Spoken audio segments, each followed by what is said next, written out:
What's going on, everybody? C4 here, and welcome to episode number 7 of the Portland Snowhawks Relocation franchise mode.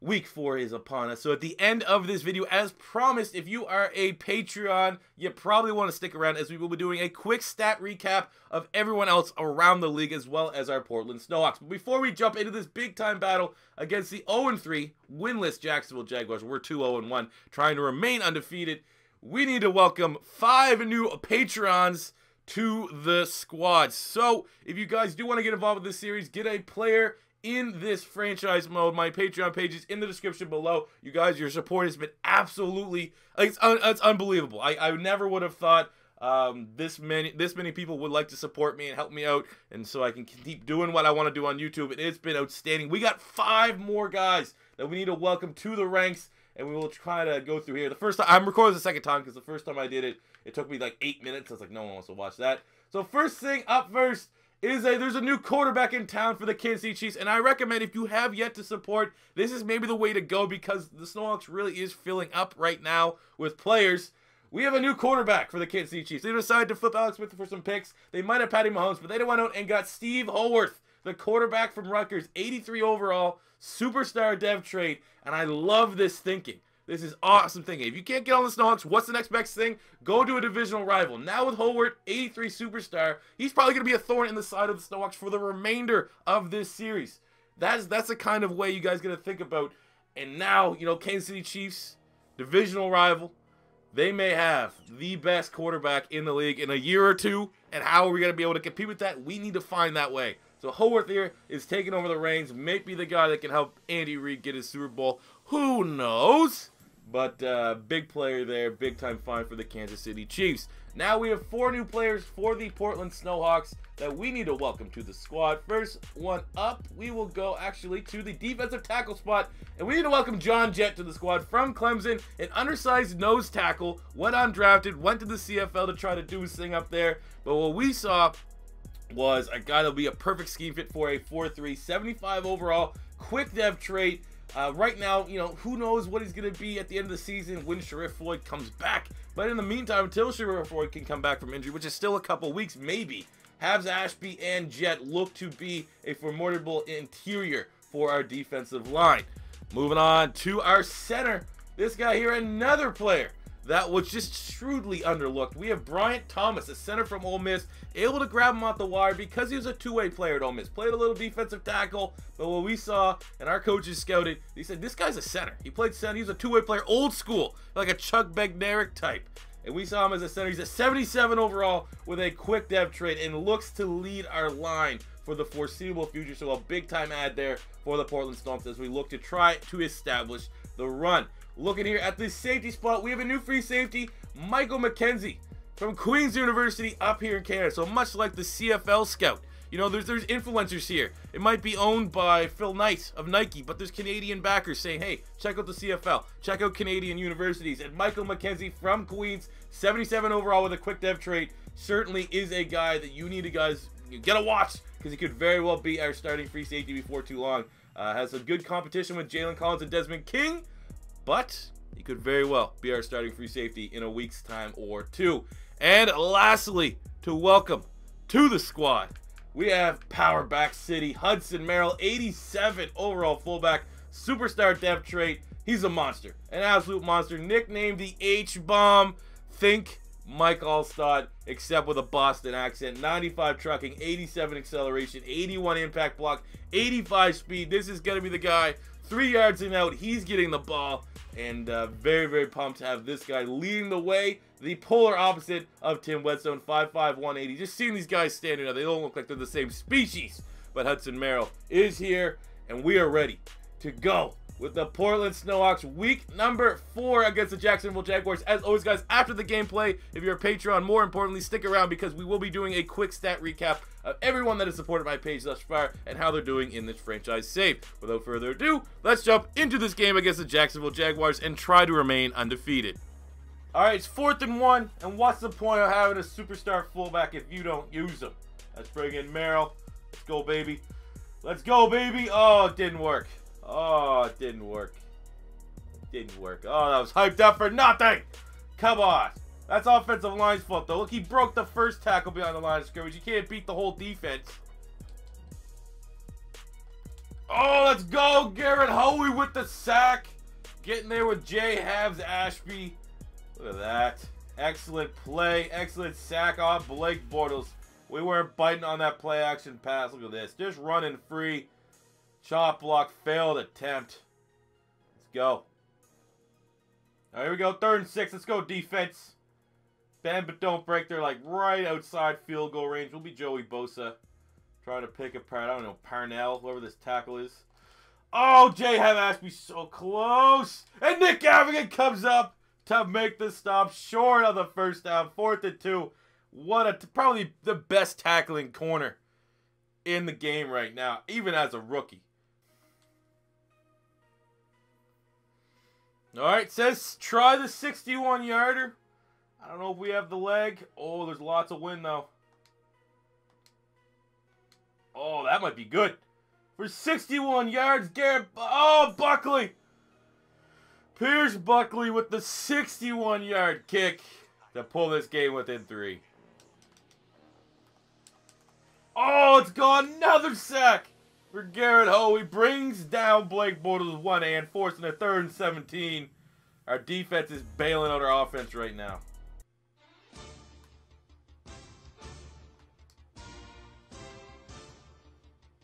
Oh my God. Oh my God! Oh, with zeros on the clock, Melvin Gordon, who's looking for a contract extension. That was insane. Great lead block too by the brand new fullback. That's damn play of the series. What a run from Melvin Gordon. 2 seconds left. Just trying to pretty much run the clock out. Wow. Look at this. Whoop. Chris Berman voice. Melvin Gordon. Melvin to God. Hoey! 3 sacks! Like 2.5 sacks, but a Hoey from the middle linebacker spot channeling his inner Ray Lewis. This guy's a monster. Look at this.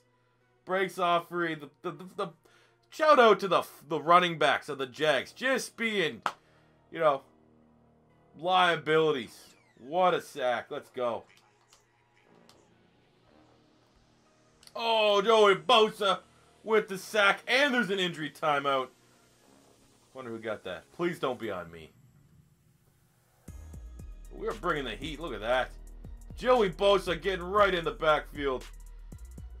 Bortles thought he could have another 20-plus yard scramble. With one hand, Bosa brings him down. Oh my, Hoey with another sack. 3.5 sacks on the day for Hoey. Mother God, if it wasn't for that long Melvin Gordon touchdown run, Hoey would be on everyone's lips. Like syphilis. Can you even get syphilis on your lips? Either way, look at this.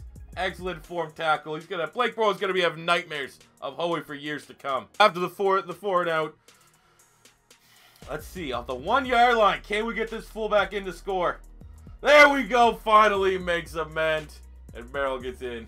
That guy's a scary dude. For the touchdown in his debut performance. But Melvin Gordon's been the feature, the star. But there you go. Nice little debutant. There you have it. Undefeated record stays intact, a lot closer than it should be against an 0-3 Jags team, but the Snowhawks moved to 3 wins, no losses, and a tie on the season.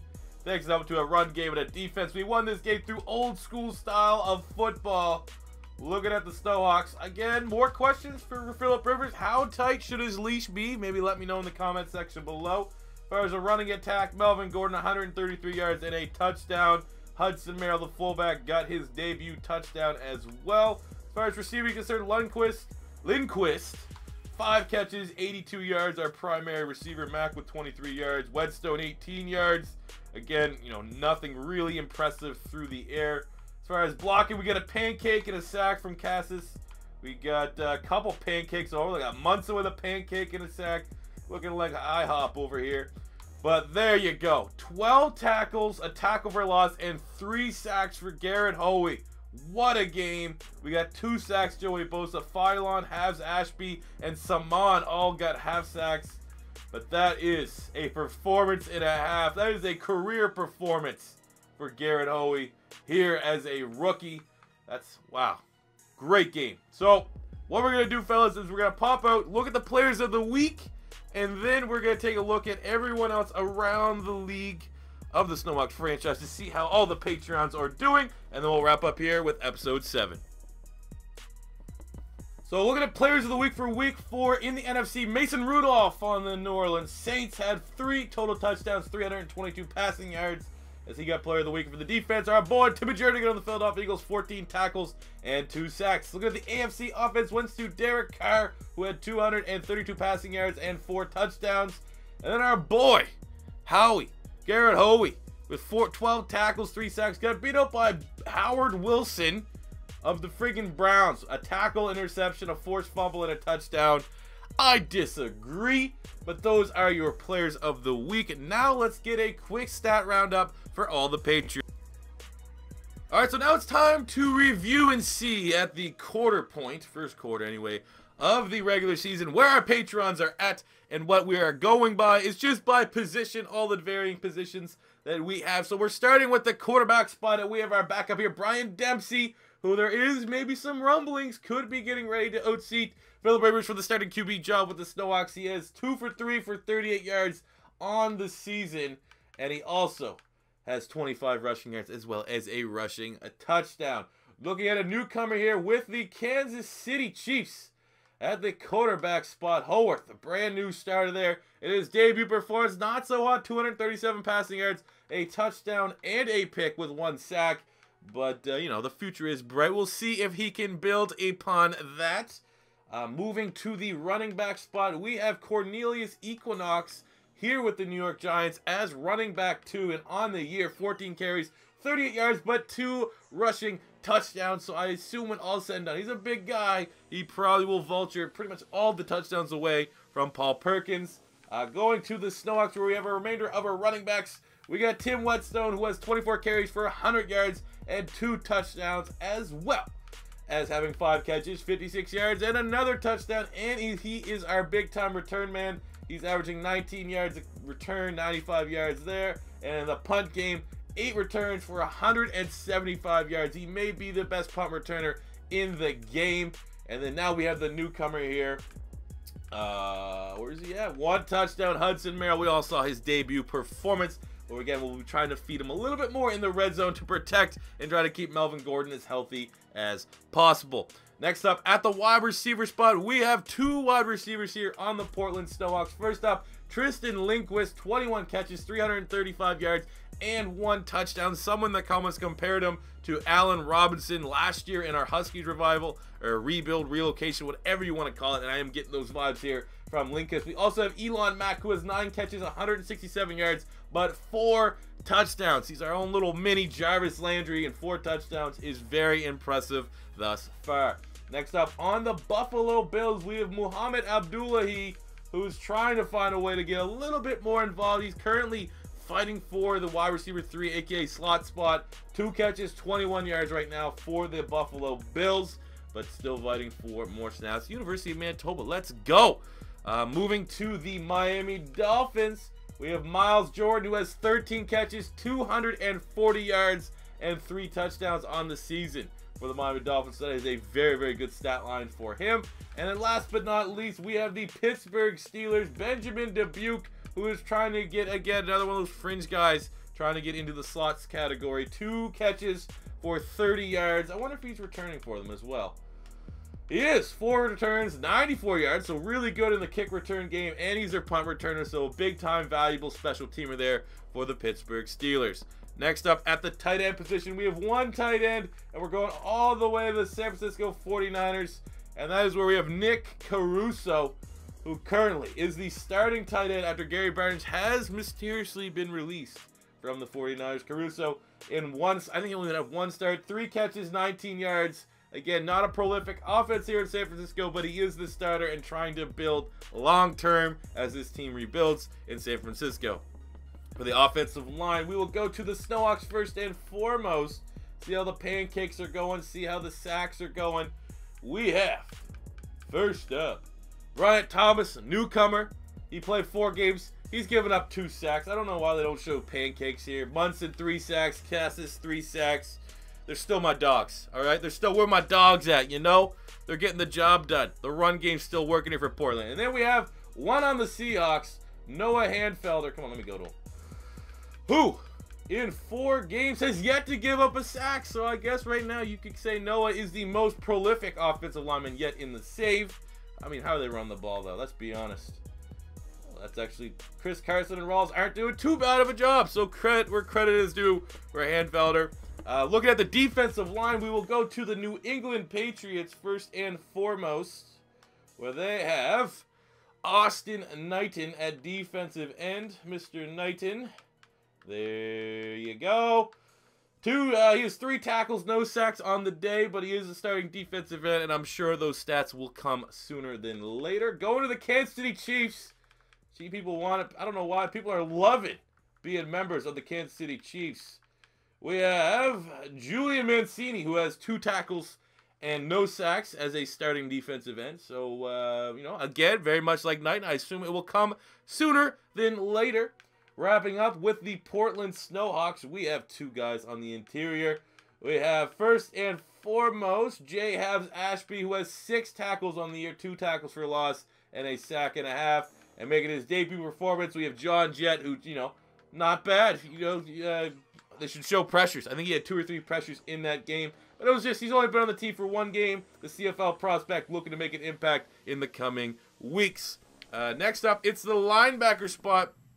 And we're going to start away from Portland. We're going to the Tennessee Titans, where they have, where is he at here? Louis Rochot, who has 3 tackles on the year as a starting. I actually think he's outside linebacker 2. So he's getting tackles involved in special teams, and he's coming for Brian Orakpo's neck in that starting gig. Next up, we have on the Oakland Raiders, Zellner. Where's he at? Dylan Zellner has 13 tackles, a tackle for loss as a starting right outside linebacker on the Oakland Raiders. Looking to be a face of that defense along with Khalil Mack and Garrett Conley as they try to build something there. And then for the Snowhawks, we have Garrett Hoey, a monster in our game. 22 tackles on the year, tackle for loss, and 3 sacks to go along with 3 pass deflections. He has been very, very productive for us. And then we have Lorenzo Williams Jr., undersized, converted safety linebacker, 7 tackles on the year, and 1 pass deflection, and as well is a fairly valuable special teamer.